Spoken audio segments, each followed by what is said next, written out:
Est-ce que tu penses que l'entrepreneuriat, c'est fait pour tout le monde, Nathan? De par ton expérience, qu'est-ce que t'en penses?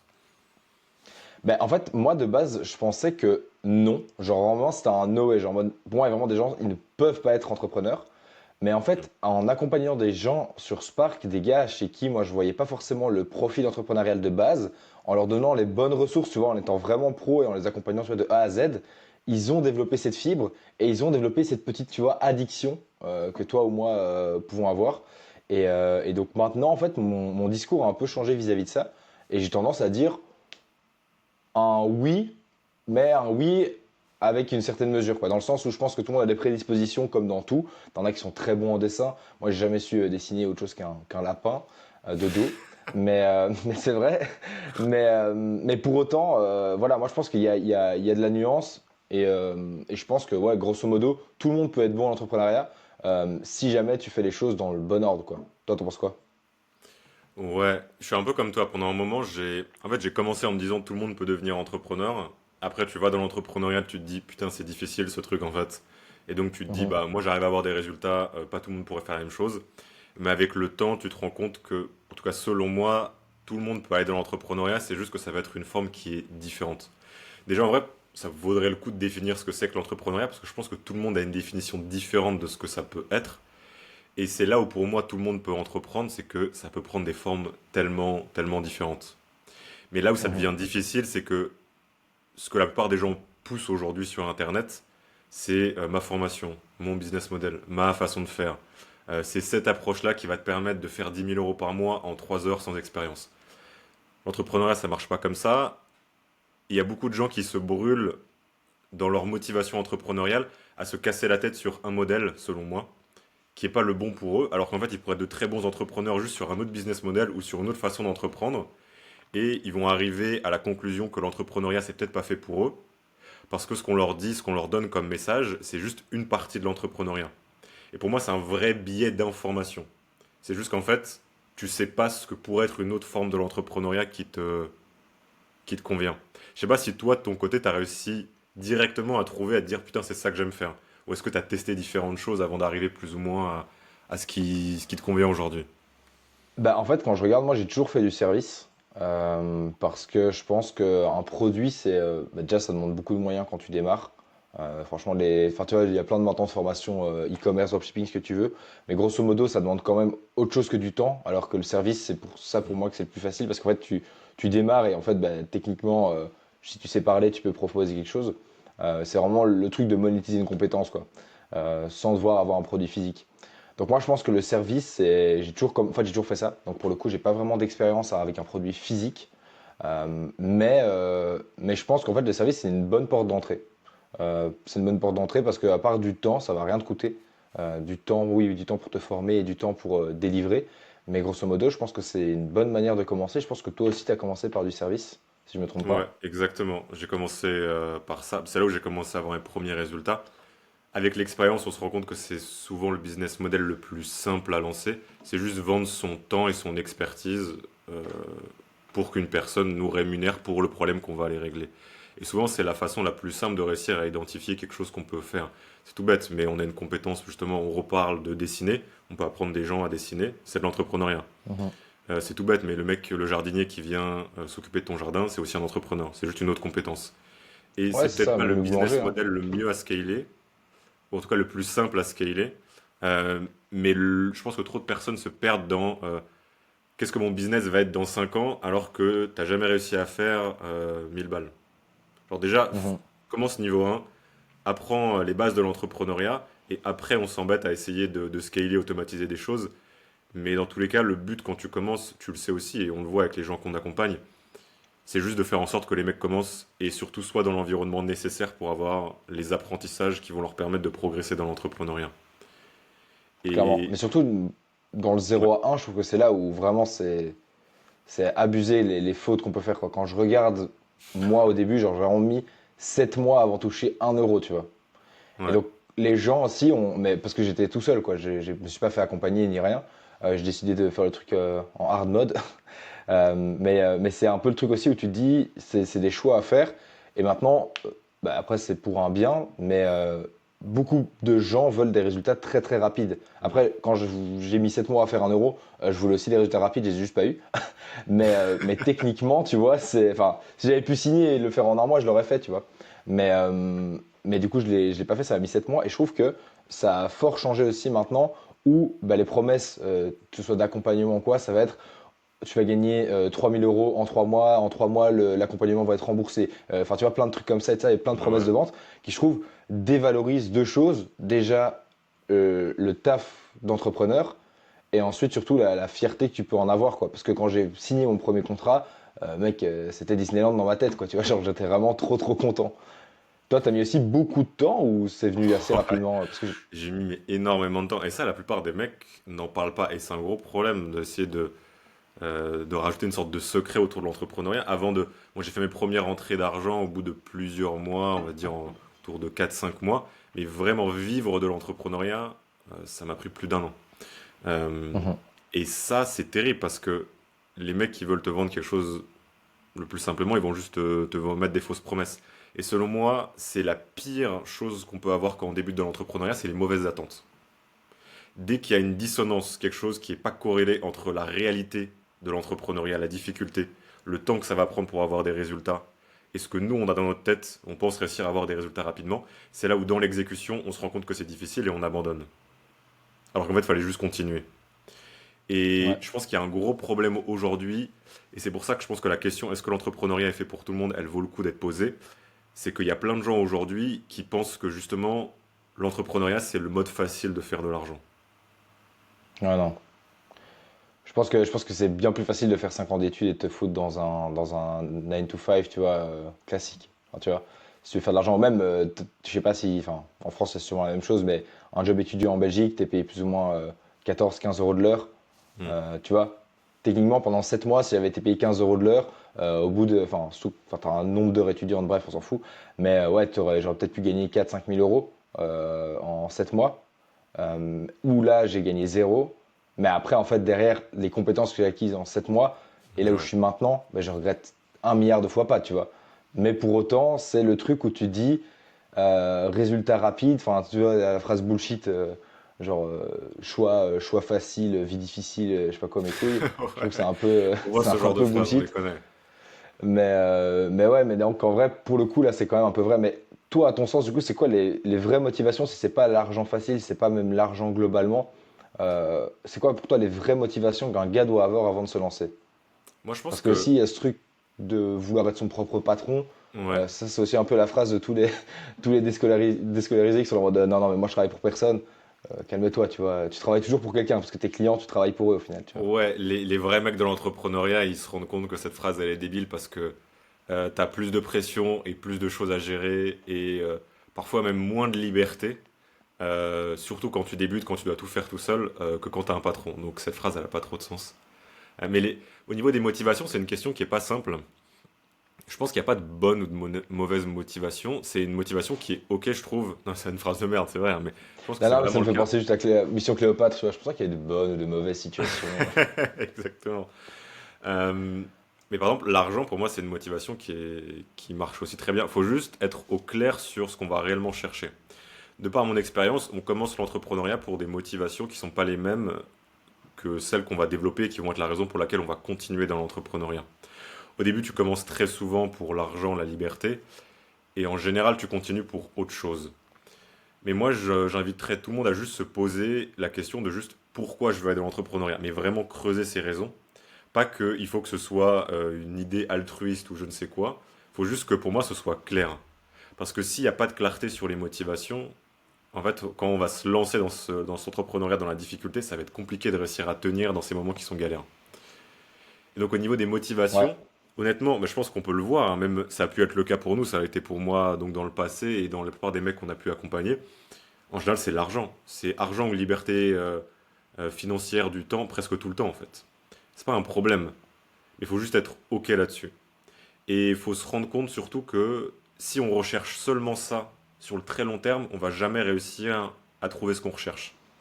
Parce qu'on le sait, super, on arrive à faire 5 000 euros par mois, la vie est belle, sauf que maintenant, on n'est pas forcément plus satisfait des 5 000, on veut aller chercher 10 000, ou peu importe. Et donc, si ce clairement. curseur de satisfaction, pour moi, d'épanouissement, il est toujours sur combien est-ce qu'on arrive à faire de CA, de profit, peu importe, en fait, on se passe son temps à courir après quelque chose qu'on n'arrive jamais à atteindre. Ce qui est, je pense, sur le long terme, très destructeur. Je sais pas, toi, comment tu as pu gérer toutes ces motivations, toutes ces choses. Actuellement, c'est quoi un peu ce qui te fait kiffer? Bah, en fait, là, moi, ce qui me fait kiffer, c'est que, bah, comme tu sais, je suis en train de shift du milieu vraiment start-up pour l'agence de closing à vraiment essayer de me. En fait, maintenant, moi, mon goal, et c'est ce que je dis aux gars, c'est devenir la première agence de closing dans les produits digitaux. Et ça, Ouais. c'est le main goal. En fait, évidemment, il y a des KPI, tu vois, pas mensuels, mais plus, tu vois, sur des quadrilles de chiffre d'affaires qu'on veut rentrer. Mais derrière, en fait, si jamais, et ça c'est grâce à ce livre, attends, il est juste là, hop. En plus, je viens de faire une vidéo qui sort aujourd'hui, enfin du coup pas aujourd'hui quand les gens regarderont, mais aujourd'hui, ce livre-là, qui est un livre de Frédéric Laloux qui s'appelle en gros Réinventer les entreprises. Enfin, il est en anglais de base. Et en fait, du coup, il dit, si tu veux vraiment, en fait, vu que tes employés vont pas toucher les mêmes salaires que toi, Mhm. tu peux pas uniquement les driver avec le CA que tu vas rentrer. Parce qu'en fait, genre, ok, tu vas peut-être que ton employé va à gagner une promotion, mais ce sera jamais ce que toi tu as gagné au final en ayant la boîte, tu vois. Donc en fait, il faut que tu arrives à faire transmettre des valeurs et à faire transmettre surtout euh, ton état d'esprit pour que l'étoile polaire, tout le monde ait envie d'aller vers cet endroit-là, tu vois. Ouais. Et évidemment, eux, ils auront des rétributions si on y arrive. Mais, euh, mais ouais, et du coup, c'est vraiment sur ça que se base le livre et sur aussi, genre, en mode comment déléguer, comment créer un bon état d'esprit, tu vois, dans l'entreprise et tout ça. Et ça passe aussi par le fait de ben, prendre que des personnes avec qui vous avez quelque chose en commun, quoi, qui vous ressemblent. Genre, que ce soit niveau sport, niveau ambition, niveau. Genre, si vous allez. Enfin, pour moi, si tu engages des gens et que tu peux pas aller en vacances avec, c'est que c'est pas des gens qui ressemblent assez à ta culture et à ce que toi tu veux prouver comme valeur dans ton entreprise, quoi. Et Ouais. donc, de base, c'était vraiment que l'argent. Et maintenant, ça va commencer à devenir ça, vers quoi on tend, quoi. Euh, Devenir la plus grosse agence de délégation de vente dans les produits digitaux francophones pour le moment. Pour le moment, restons calmes. Mais ouais, non, c'est ça. Mais évidemment que c'est l'argent aussi, tu vois. C'est clair, on a tous des objectifs et des envies. Ça peut être con, il y a des gens, ça peut être les voitures, d'autres, ça peut être les montres. C'est des envies qu'on Ça a reste et la donnée je pense que c'est. numéro un. Ouais, Et même si, et c'est ça qui, c'est con, mais c'est juste ça qui te montre un peu plus ou moins à quel niveau tu es, combien tu fais. Évidemment, il y a clairement. d'autres données qui rentrent en compte, mais je pense que on peut se perdre à essayer de se dire que mes motivations, en tout cas mes motivations de développer le business, c'est autre chose. Parce qu'un business qui va pas rechercher le profit, ou en tout cas qui pense pas que le profit est important, le cash flow, c'est un business qui se casse la gueule. Ça veut pas dire qu'il n'y a pas autre chose qui est important, mais ça veut dire que c'est un véhicule pour faire autre chose derrière. Et je pense que c'est ça, par exemple, on a pu en discuter plein de fois, mais ce qui nous fait, ce qu'on aime aujourd'hui, ce qui nous pousse, c'est plus lancer des projets, développer des business, avoir un impact et créer des choses avec des gens avec qui on aime passer du temps. Mais pour pouvoir faire tout ça, il faut qu'il y ait l'argent en fait. Donc faut pas non plus se Mhm. mentir à soi-même et se dire non, non, moi je suis dans l'entrepreneuriat ou dans ce business pour autre chose. Alors qu'en fait, même si on est dedans pour autre chose, on a quand même besoin du cash pour pouvoir avancer dans ces autres choses qui sont importantes pour nous. Faut jamais perdre de vue ça parce que après, faut pas qu'on se perde, je pense, dans cette discussion sur le cash parce que c'est vrai que quand tu débutes, je sais pas ce que tu en penses, mais je réfléchis en même temps. Des gens qui recherchent que le cash quand ils débutent, parfois ils se cassent la gueule. Moi, je l'ai vu dans le passé, je l'ai vu aussi avec moi. Rechercher à tout prix, faire des rentrées d'argent dès le début et en fin de compte, ne pas se mettre dans les situations nécessaires qui nous permettent d'apprendre et de justement pouvoir derrière être dans les dispositions, dans l'environnement pour pouvoir faire du cash. Tu vois, si je prends l'exemple de toi quand tu débutes, si tu cherchais absolument des rentrées d'argent à tout prix dans ces 7 premiers mois, t'aurais pas pu progresser en fait, je pense. Je sais pas ce que t'en penses. Mais en fait, le problème, c'est que j'ai perdu énormément de temps en faisant ça. En fait, si tu veux, moi, au tout début, j'ai commencé avec vraiment l'agence SMA classique. Et en fait, Mhm. si tu veux, chaque client qui venait, avec qui j'avais réussi à détecter les douleurs, on avait fait un premier rendez-vous, j'avais fait un audit, j'avais bien compris c'était quoi ces douleurs. Derrière, je vais lui vendre un truc. Et chaque client, en fait, je le voyais comme le gros coup qui va me permettre, tu vois, de ce mois-ci faire oh putain, je viens de commencer, je fais direct 4000 balles parce que je vais lui vendre un site avec du SEO Mhm. sur plusieurs mois, tout ça. Et en fait, en ayant cette visualisation-là, de se dire, ok, mais en fait, chaque client, c'est mon gros coup, au lieu de me dire, chaque client, je vais vraiment essayer de lui apporter de la valeur et je vais vraiment essayer de lui donner ce dont il a besoin, bah, c'est comme ça que j'ai perdu autant de temps.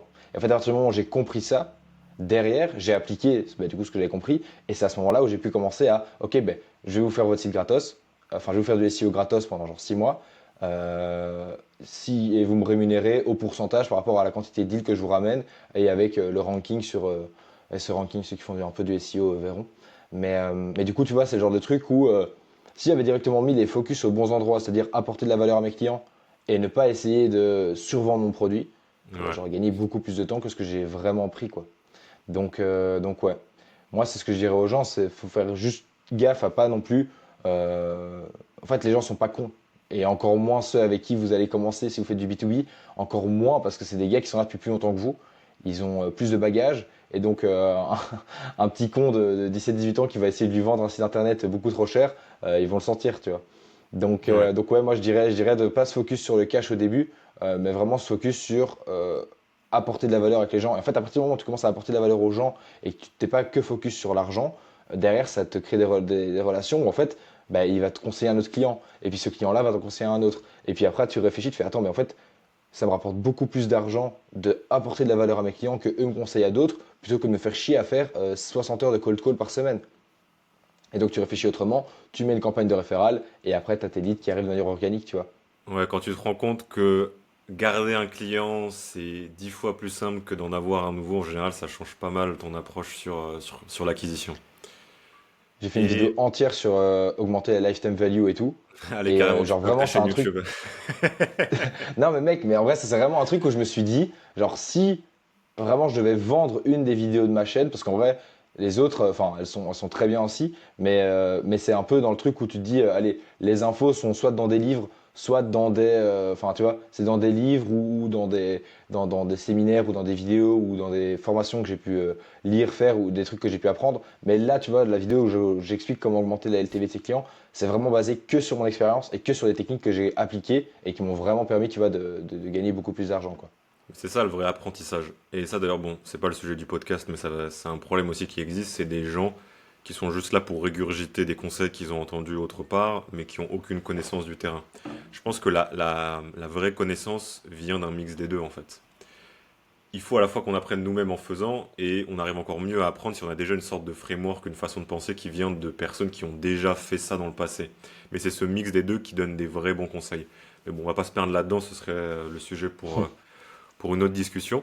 Et comment est-ce que toi tu verrais, parce que si l'entrepreneuriat, ok, c'est fait pour tout le monde, et on a du temps, ça a besoin de temps pour qu'on puisse avoir des résultats, comment est-ce que tu conseillerais de gérer ce doute qui est présent à tout moment de l'entrepreneuriat et qui est selon moi un moment qui est vraiment complexe quand on débute, de ce moment où on commence à douter sur est-ce que l'entrepreneuriat c'est fait pour moi parce qu'on n'arrive pas à avoir les résultats qu'on avait en tête avant de commencer.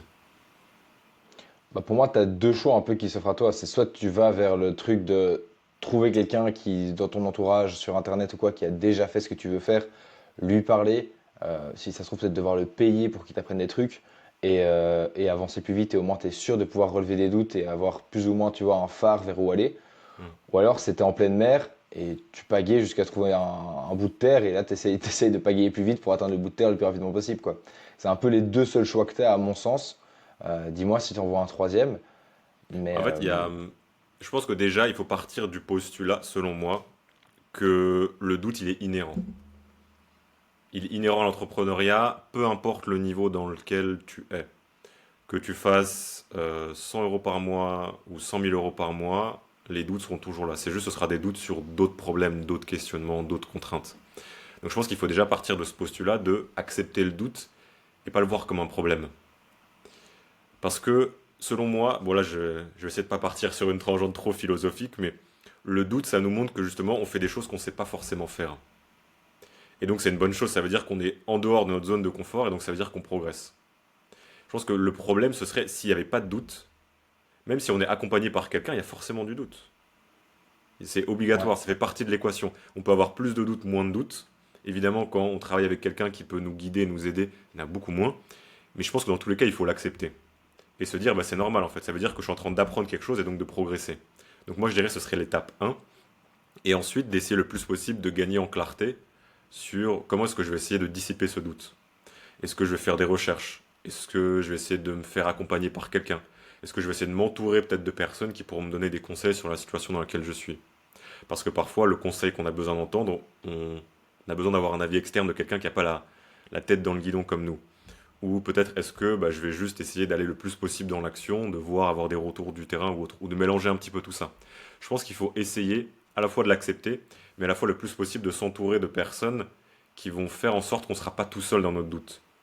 Parce que ça, c'est un des pires trucs, parce qu'on commence à ruminer sur tous nos questionnements et tout ça, et c'est là où je pense qu'on peut arriver à un moment où on se dit, l'entrepreneuriat, c'est pas fait pour moi, ou il y a un problème quelque part. Alors que peut-être qu'on était, pour reprendre ton analogie, en train de pagayer dans la bonne direction, mais c'est juste qu'il faut continuer de pagayer pour commencer à voir le terrain, la, la terre qui arrive en face. Euh, donc je pense que ce serait moi les conseils que je donnerais là-dessus, mais si on revient au tout début, au sujet du podcast, je pense que l'entrepreneuriat, c'est fait pour tout le monde, mais il faut essayer le plus possible de s'ouvrir à différentes façons de gérer cet entrepreneuriat, à accepter ce doute, à accepter la difficulté, la galère, pas croire tous les rêves qu'on nous vend en ligne de en 2 semaines, tu arrives à vivre dans l'entrepreneuriat. Je sais pas si tu aurais d'autres leçons, d'autres conseils justement pour des mecs aujourd'hui qui se demandent est-ce que je suis vraiment fait pour l'entrepreneuriat? Bah, en fait, ça dépend aussi de, allez, dans quel type, parce qu'il y a tellement de business différents. Le mec, il est un boulanger, il est entrepreneur, tu vois. Ouais. Euh, donc en fait, c'est aussi compliqué de se dire un plombier, il est entrepreneur. En fait, mais grosso modo, tu dois tester ton offre, teste le marché. Si tu remarques que tu arrives à avoir un client, il n'est pas content de ton produit, améliore ton produit. Si tu remarques qu'il est content de ton produit, essaye de voir si quelqu'un d'autre peut être content de son produit, enfin de ton produit, vis-à-vis de ses connaissances à lui, de ses contacts à lui. Moi, je pense qu'en vrai, tu as dit un vrai truc, c'est le manque de retour et tout ça. Et donc, Mm. genre, je pense que du coup, vis-à-vis de ce que tu disais, le truc qui pourrait être le plus bénéfique pour quelqu'un qui se lance, ce serait une communauté en fait. Tout simplement une communauté avec des gars qui traversent les mêmes choses que toi, ou des gars qui sont plus avancés, des qui sont moins avancés, et chez qui tu peux tout simplement tu vois, les aider et avoir du feedback quoi. Est-ce que vous avez déjà vécu ça? Ouais, j'ai déjà vécu ça, je m'en suis sorti comme ça. Ah putain, ok, trop fort, je vais faire la même chose. Et donc en fait, ça, je pense que ça peut être bien. Enfin, en tout cas, de ce que j'ai compris, moi, si j'avais été un éditeur, c'est comme ça que j'aurais interprété ton propos. Et je pense que c'est pas mal. Et tu te rends compte qu'il y a beaucoup de gens aussi qui s'orientent vers ça, des communautés ou quoi. Ouais. Et aussi des groupes d'entrepreneurs aussi, énormément dans ma région. J'ai vu qu'il y en avait pas mal qui fonctionnaient. J'ai pas encore, enfin, je suis pas vraiment dans cette étape-là, mais pour autant, j'ai un pote qui y est. Et il m'a ramené un deal de là parce que ils se connaissent en fait. Et du coup, il a fait ah, moi j'ai un pote qui a besoin de ça. Ah, est-ce qu'il est dans la communauté? Non. Il a fait ok, je vais d'abord essayer de voir dans la communauté si quelqu'un peut résoudre ce problème. Il n'y avait personne. Il me l'a renvoyé et là ça a été résolu. Enfin, il m'a délégué ça avant, en gros, si tu veux. Donc en fait, c'est très très fort aussi. Et je me suis dit ok, mais en fait, j'aurais tout intérêt à aller dans cette communauté là parce que déjà, personne d'autre n'est dans ma niche. Et en plus, ils ont un truc où, bah, attends, on va d'abord regarder si entre nous les gars, on ne sait pas s'aider, et après on essaiera d'externaliser et de voir autre part, tu vois. Donc ouais, ça peut être, je pense que ça peut être bien. Essayez de regarder dans vos régions s'il n'y a pas ce genre de groupe d'entrepreneurs chez qui vous pouvez aller. Je pense que c'est juste des petits drinks ou quoi où vous pouvez discuter, rencontrer du monde. Mais Sinon, on a juste tu sais à quoi ça me truc le fait plus penser, fort, Nathan? Internet. Tu sais à quoi ça me fait Non? penser? Comment on s'est rencontrés? Je pense qu'il faut être aussi très proactif dans sa façon de rencontrer des gens. Bon, déjà, il faut aussi accepter que forcément, quand on débute, ça va pas toujours être simple de réussir à rencontrer des gens qui sont aussi dans l'entrepreneuriat et tout ça. C'est normal, ça prend du temps. Donc déjà, il faut partir de ce postulat-là. Mais aussi, je pense que beaucoup de gens aujourd'hui sont seuls dans l'entrepreneuriat, on se doute, se posent des questions sur plein de choses et disent justement qu'ils n'arrivent pas à s'entourer des bonnes personnes. Mais si tu regardes leurs actions, tu te rends compte qu'en fait, ils priorisent pas Vérité. vraiment s'entourer des bonnes personnes parce que leurs actions ne sont pas vraiment en accord avec cette priorité. Ils font pas grand-chose pour essayer de s'entourer de personnes qui pensent comme eux. Et je sors cette anecdote parce qu'elle me fait marrer. J'envoyais donc des messages à froid sur Instagram pour avoir des retours sur un projet entrepreneurial. Et c'est comme ça que j'ai rencontré Nathan. Je lui ai envoyé un message à froid sur Instagram. Et voilà où ça nous mène. Maintenant, on taffe ensemble depuis un bout de temps. On va voyager, enfin, on a déjà voyagé ensemble, on va repartir ensemble. Donc, je pense qu'il faudrait aussi repartir sur cette leçon clé, c'est que faut lancer les hameçons, faut faire des trucs, faut sortir dehors, faut parler de ses projets, faut échanger avec les gens. On a des informations qui arrivent de partout et c'est justement cette accumulation d'informations qui fait qu'on peut avoir des réponses à nos questionnements. Mais c'est ça. Mais de toute façon, si t'es pas prêt à faire ça, si t'es pas prêt à te bouger le cul, envoyer 40 messages pour rencontrer des mecs qui te ressemblent, enfin par jour, hein, je parle, ou même par heure si jamais t'es vraiment chaud, ou même, tu vois, aller commencer à pitcher ton offre à 10 000 personnes, bah, si t'es juste là pour le coup, si t'es pas prêt à accomplir ce taf-là sans être sûr que ça va fonctionner, là t'es pas fait pour l'entrepreneuriat. Si t'es pas prêt à prendre des risques et à prendre du temps, en fait, parce que pour moi, tout ce que tu risques, c'est de perdre ton temps. Si t'es pas prêt à perdre ce temps-là, bah, tu perdras ton temps plus tard. Mais Ouais. genre en mode, ça, je pense que c'est ça en fait la finalité de ce qu'on se rend, de la chose qu'on peut se rendre compte. En fait, l'entrepreneuriat est fait pour tout le monde, pour toutes les personnes en tout cas qui sont prêts à travailler pour que ça réussisse, enfin, pour que la réussite arrive. Si t'es pas prêt à travailler pour réussir, bah tu vas rater et c'est pas fait pour toi. Arrête maintenant, ça va te faire gagner du temps et je pense que ça sera mieux comme ça. Et il y a un point, je pense, c'est le dernier point qu'il faudrait que les gens aient en tête qui est important, c'est je pense que l'entrepreneuriat, c'est aussi par phase de vie. C'est-à-dire que peut-être qu'aujourd'hui, et c'est là où on pousse beaucoup l'entrepreneuriat, surtout pour les jeunes, ça marche très bien aussi quand on est jeune, mais peut-être qu'on n'est pas dans la meilleure phase de notre vie quand on a 16-17 piges pour se lancer dans l'entrepreneuriat. C'est pas parce qu'aujourd'hui on n'est pas prêt, j'en sais rien, mentalement au niveau de nos motivations ou ce qu'on veut aller chercher, d'aller à fond dans l'entrepreneuriat, donc donner à l'entrepreneuriat ce qui est nécessaire pour avoir des résultats, que dans 5 ans on ne pourra pas se lancer dans l'entrepreneuriat. Il y a trop cette chose de se comparer à tout le monde et se dire, mais s'il y a des gamins qui sont à Dubaï et qui ont 17 ans et qui font 50 000 euros par mois, ben moi, il faut évidemment que j'essaie de les rattraper. En fait, non, on s'en fout. Et je pense qu'il y a trop de gens qui se crament à essayer justement de lancer quelque chose alors qu'ils nagent à contre-courant, c'est pas le bon moment pour eux. L'entrepreneuriat, c'est peut-être fait pour eux, mais fait pour toi dans peut-être 6 mois, dans 1 an. Ça veut pas dire qu'il faut que tu t'arrêtes complètement, tu peux continuer à te accumuler des informations, te renseigner et tout ça. Mais je pense qu'il faut aussi garder ça en tête. Attention à pas nager à contre-courant sur en fait l'entrepreneuriat, c'est fait pour toi, mais dans 6 mois, peut-être dans 1 an. Bon, je pense en gardant ça en tête que la plupart des gens peuvent aller dans l'entrepreneuriat dès maintenant. Mais si avec l'expérience on se rend compte qu'il y a plein de choses qui vont à l'opposé de ce qui est nécessaire, je pense qu'il ne faut pas non plus forcer la chose. Je sais pas ce que tu en penses. Peut-être qu'on va Mais c'est laisser tout ça, le mais monde en fait, là-dessus aussi. mais d'un autre côté, en fait, c'est ce que je pense, c'est que par exemple, en étant jeune, c'est le meilleur moment en fait. T'as aucune t'as sûrement beaucoup moins de responsabilités maintenant que dans 1 an, que dans 6 mois, que dans 2 ans, que dans 5 ans, que dans 10 ans. Mhm. Donc en fait, pourquoi est-ce que tu le ferais? Enfin, dans ta vie, tu vas jamais être plus libre que maintenant en fait. Tu vas toujours avoir plus de trucs. Tu vas avoir une meuf, puis tu vas avoir une femme, puis tu vas avoir des enfants, puis tu vas avoir un crédit. Enfin bref, ça va être de plus en plus la merde dans ta vie. Donc si tu le fais pas maintenant, si t'es pas prêt à faire les sacrifices maintenant, tu le feras honnêtement jamais quoi. Donc sacrifie ton temps maintenant. Moi, c'est comme ça que je me suis lancé. C'est en même temps que mes études, toi aussi. Je veux dire, c'est en fait le moment dans ta vie où tu as le plus de temps et où tu as le moins de risques. En fait, tu vas risquer le moins de choses. Et moi, je pense que c'est pour ça que je conseillerais à tout le monde qui a un minimum d'éther, qui sait un minimum s'organiser, parce que ça, c'est le vrai truc aussi, euh, de se lancer ou même d'apprendre à s'organiser, de se lancer maintenant et de pouvoir essayer quoi. Shoot the shot et tu verras bien si ça fonctionne. Je suis 100% d'accord. La seule nuance que je mets, je pense que c'est la meilleure situation, c'est-à-dire que tu peux mettre tout ton temps, tu peux mettre tout ce que tu veux, et c'est là où tu auras justement les meilleures dispositions pour avoir des résultats.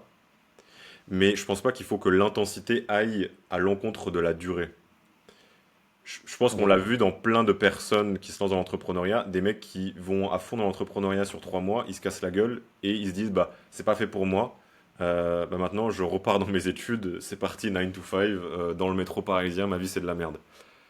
Faut Ouais. faire attention avec ces gens-là, bah peut-être qu'en fait continue sur la durée, continue, baisse un peu l'intensité, continue à accumuler des infos, accumuler, et au bout d'un moment tu vas pouvoir avoir justement ce trop plein d'informations qui va te faire avoir des résultats. Mais ça, je pense que c'est pour un conseil pour une partie spéciale enfin une petite partie de la population. Je pense que comme tu le dis, la plupart des gens, c'est le meilleur, c'est maintenant le meilleur moment. Mais vraiment, je pense que trop de gens théorisent ou en tout cas réfléchissent trop à ce sujet ou est-ce que c'est bien maintenant, est-ce que je devrais faire ça, est-ce que je devrais me lancer dans l'entrepreneuriat. Fais-le. Tu le sauras en faisant en fait. Et Mhm. c'est un des gros trucs, je pense que tu es d'accord avec moi, que l'entrepreneuriat t'apprend, c'est celui qui progresse, c'est celui juste qui exécute rapidement, qui va dans l'action.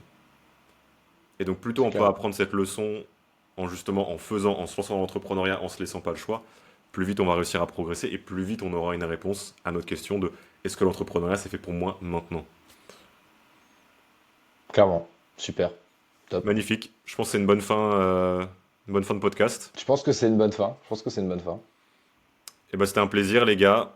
Posez-vous les bonnes questions, creusez vos motivations. L'entrepreneuriat, c'est sûrement fait pour vous. Il faut que vous vous donniez les chances de réussir. C'est difficile, mais c'est normal. Et je pense qu'on est bon, c'est des bons mots de fin. C'est des bons mots de fin. Bossez plus que les autres et réussissez. Magnifique. À plus, les gars. Ciao, ciao.